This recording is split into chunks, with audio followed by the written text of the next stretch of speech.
Hello, before I begin, I'm going to put a warning out here, and names will be changed around for the sake of privacy. Sorry. I am 26 years old, female, and I was forced into an abortion. You do not have to believe me. I know it truly happened, and that's all that matters. But I wanted to get my story out there and seek justice for my little angel any way I could. So other women in my situation know that they aren't alone. A little over a year ago, I took a pregnancy test roughly 6 months after having my first kid. I was waiting in the bathroom for the test to give me a sign. Nerves of excitement danced around my stomach, hoping for a positive. And thoughts of my first kid having a brother or sister running around in typical sibling rivalry. The test showed positive a mere minute later. Not going to lie, I danced around a little bit in joy.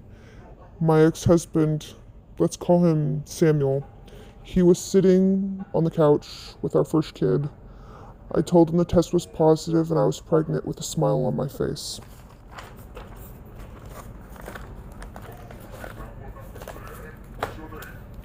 He, in my response, told me that I had no choice to kill it, to get an abortion, that I would be a horrible mother, and he would leave me if I did keep it. If I moved I moved a million miles just to be with this man, endured sexual assault just for his pleasure, endured control to the point where not even my hair could change to a degree of color or a centimeter missing, where my clothes were his choice, and no matter how clean the house was, if he saw a speck of dust, it was already dirty. It was already automatically dirty, and I was lazy. What did I see in this man, might you ask? He was kind and romantic in a way where I fell fully forward blindly. But how could I sit here and blame the man for thinking this? I was dealing heavily with postpartum depression, and in my head, with these repeated phrases. And duly note, he did repeat the phrase multiple times within an hour. A horrible mother, and losing the man I love with no family around to run for help. Because duly note, where I moved millions of miles, so I didn't have anyone around me. I'm screwed. I'm screwed over at the moment. I collapsed to the floor in grief, bawling in tears. What was Samuel's response to this? It's just a bunch of cells. Get over it. He never comforted me. He watched me and let me cry on the ground. Just told me to get over it. And by the way, so for the information out there, he is an immigrant. He's not of this country. And he put out there as well, where I'm from, this is normal. Women do this all the time in my country. And they don't have the response you do. And then he walked away. I sat there for hours, crying, still had to pick myself up and take care of my little one. In my head, I feel like I had no choice. But in my defense, he used my weaknesses against me, ingrained in me how terrible mother I would be.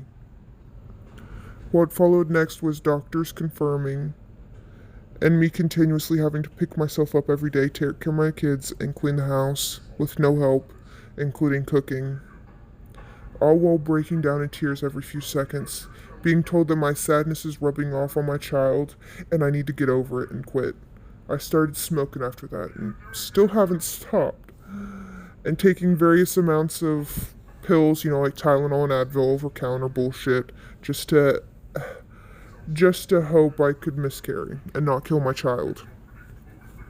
At 4 to 5 weeks, I got to see my child that I was carrying. That fetus already had a strong heartbeat. I was so happy yet so incredibly sad, begging God to help me. I broke down in tears. Afterwards for close to an hour and smoked half a thing of cigarettes, all the while being berated and being told that I'm wasting some money smoking and that this was not necessary and this was all for the best, and I just need to realize it was just a bunch of cells. The DNC was scheduled in a week and a half, and I was guilted and manipulated. So by the time the DNC came and they asked if this was something I could go forward with, I had no mind of my own anymore to say, no, I don't want to. I sat on the cold table, breathing in anesthesia, crying and sobbing, begging them to stop, and begging my dead dad, who died 5 months prior to this issue, to protect my angel. And then that was it. My tiny angel died at 6 weeks and 5 days old. I was never allowed to talk about it. I was silenced about the whole thing. And then I realized, after 4 months, the man I fell in love with was never there. And I stand here after being emotionally forced into an abortion, dealt with sexual assault, emotional and physical abuse, and threats of death, to say that there are abusers out there who disguise themselves very well. It took me almost 4 years to realize who I married, because he was doing it in my benefit. To the survivors, you're not alone. And to the people, I ask you to not forget about my tiny angel, who I've named Harley. Thank you so much for listening to my story.